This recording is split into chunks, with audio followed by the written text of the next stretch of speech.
삶을 쉼없이 여러가지 일들로 바쁘게 뛰고 달리면서 살아가다 보면 어느 한순간 정말 손가락 하나도 까딱하기 싫을 정도로 무기력할 때가 있습니다. 누가 뭐라고 해도 정말 아무것도 하기 싫은 그때 말입니다. 왜 그렇게 되는 걸까요?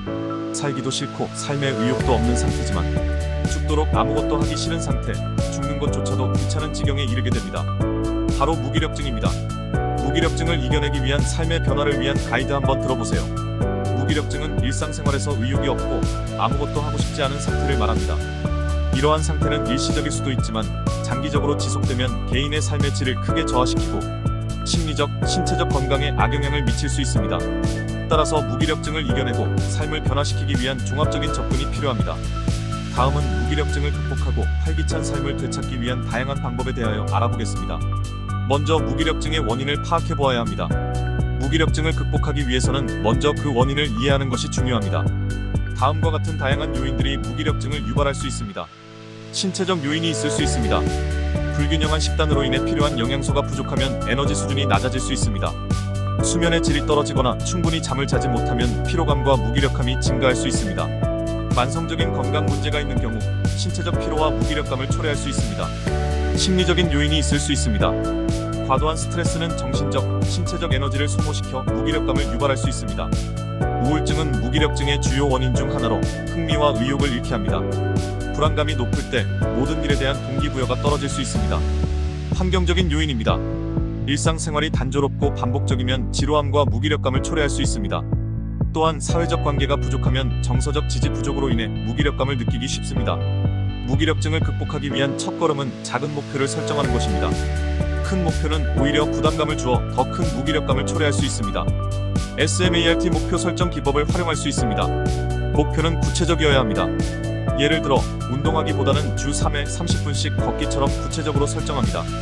목표를 달성했는지 여부를 측정할 수 있어야 합니다. 예를 들어 하루에 물 2리터 마시기처럼 측정 가능한 목표를 세웁니다.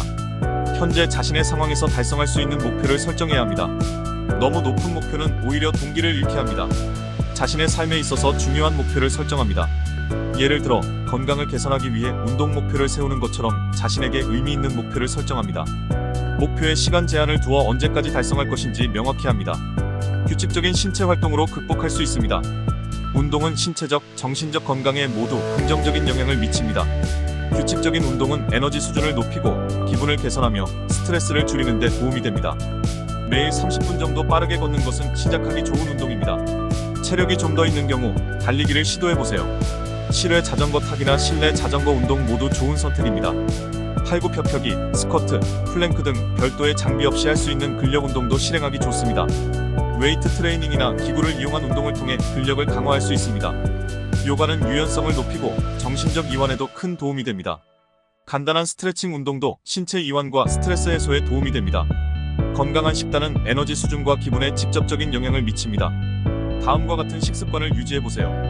단백질과 비타민 등 영양소가 골고루 담겨있는 식단을 활용하여 무기력증에서 벗어나보세요. 살코기, 생선, 콩류, 두부 등에서 충분한 단백질을 섭취합니다. 과일과 채소를 통해 비타민과 미네랄을 충분히 섭취합니다. 통곡물, 귀리, 퀴노아 등 복합 탄수화물을 섭취하여 에너지를 유지합니다. 아보카도, 견과류, 올리브 오일 등에서 건강한 지방을 섭취합니다. 하루 3끼 규칙적으로 식사하고 과식을 피합니다. 포만감을 느끼기 전에 식사를 멈추어야 합니다. 조금 부족한 듯하게 섭취하는 것이 좋습니다. 과식은 또 다른 스트레스를 불러오게 되고 무기력증을 유발할 수 있습니다. 하루에 최소 8잔의 물을 마셔 충분한 수분을 유지합니다. 가공식품과 정제된 설탕 섭취를 줄여 혈당 변동을 최소화합니다. 수면의 질과 양은 에너지 수준과 기분에 큰 영향을 미칩니다. 건강한 수면 습관을 형성하는 것이 중요합니다. 일정한 수면 패턴을 유지하여 매일 같은 시간에 자고 일어나는 규칙을 지킵니다. 편안한 수면 환경으로 어둡고 조용하며 적절한 온도의 수면 환경을 조성합니다. 전자기기 사용을 제한하여 잠들기 전 1시간 동안은 스마트폰, 컴퓨터 등 전자기기 사용을 피합니다. 카페인과 알코올 섭취를 제한하여 수면의 질을 높입니다. 스트레스는 무기력증을 악화시킬 수 있으므로 효과적인 스트레스 관리 방법을 찾는 것이 중요합니다. 마음 챙김 명상으로 스트레스를 줄여보세요. 하루 10분 정도 명상을 통해 마음을 차분히 하고 스트레스를 줄입니다. 깊고 규칙적인 호흡을 통해 긴장을 완화합니다. 복식 호흡이 좋습니다. 복식 호흡을 처음 시작하는 분들은 누워서 하면 공기가 들어가고 나가는 것을 느낄 수 있습니다. 창의적 활동으로 그림 그리기, 글쓰기, 음악 듣기 등의 취미 활동을 통해 스트레스를 해소합니다. 자연 속에서 시간을 보내며 산책, 하이킹, 캠핑 등을 즐깁니다. 가족 및 친구 등 가까운 사람들과의 시간을 통해 정서적 지지를 받습니다. 필요시 정신건강 전문가와 상담을 통해 도움을 받을 수 있습니다. 긍정적인 사고는 무기력증을 극복하는 데 중요한 역할을 합니다. 다음과 같은 방법을 통해 긍정적인 사고를 훈련할 수 있습니다. 자기 자신을 비판하지 않기입니다. 실패나 실수를 자연스럽게 받아들이고 스스로를 지나치게 비판하지 않습니다. 긍정적인 자기와의 대화입니다. 스스로에게 긍정적인 말을 걸어줍니다. 예를 들어, 나는 할 수 있어, 오늘은 좋은 하루가 될 거야 등의 말을 반복합니다. 감사일기 쓰기입니다. 매일 감사한 일을 적어보세요. 작은 일이라도 감사하는 마음을 가지면 긍정적인 감정이 증가합니다. 긍정적인 순간 기억하여 좋은 순간을 떠올리고 그때의 기분을 다시 느껴봅니다.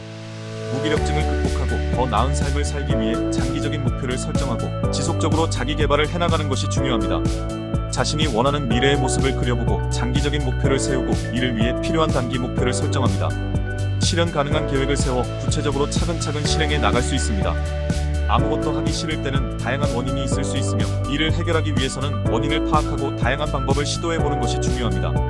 작은 목표 설정, 자기관리, 외부 지원, 환경 변화, 긍정적인 자기 대화, 장기적 계획 수립 등을 통해 무기력증을 극복하고 활력을 되찾을 수 있습니다.